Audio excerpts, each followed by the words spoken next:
Polio से बोलैलू देले रहू दामेला पासा।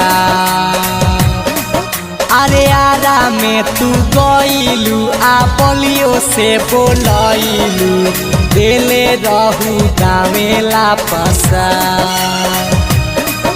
अरे भइल ना सकान का तू छापारा में आइलू मिलल जब थारे सरबारिया।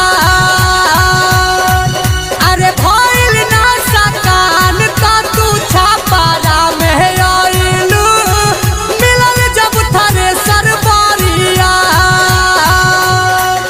अरे आरा में तू गईलू आ पोलियो से बोलैलू देले रहू दामेला पासा।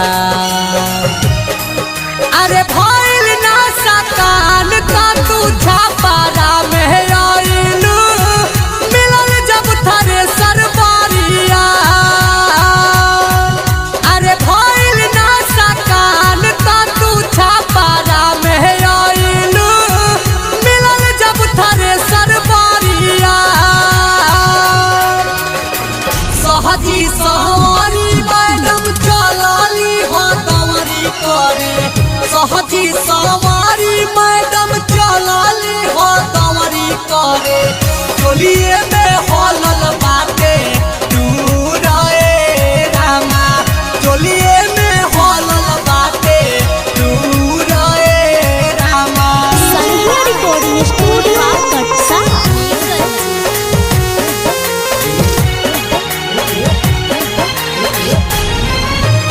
आधा नय अधूरा छूटल कौनो तोहर कहमावा कन्हिया से देलक सब छा। अरे आधा नय अधूरा छूटल कौनो तोहर कहमावा कन्हिया से देलक सब छा।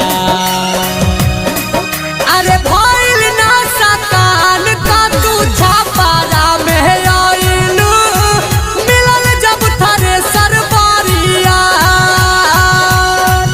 अरे भइल ना सकान का तू छापारा में आइलू मिलल जब थारे सरबारिया। हाली हाली काटत रही जो मन दुनो हिलत रहे। हाली हाली काटत रही जो मन दुनो हिलत रहे। पटा पाचुए लहक से नाए रामा। पटा पाचुए लहक से नाए रामा।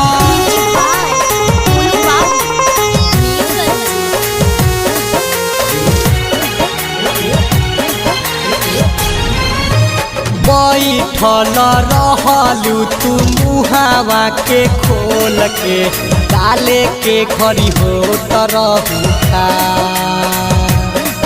अरे डालत गईले दीपक सोनू राइटर मंजय तनी को ना रहे तोह पे भा। अरे भइल ना सकान का तू छापारा में आइलू मिलल जब थारे सरबारिया। अरे भइल ना सकान का तू छापारा में आइलू मिलल जब थारे सरबारिया।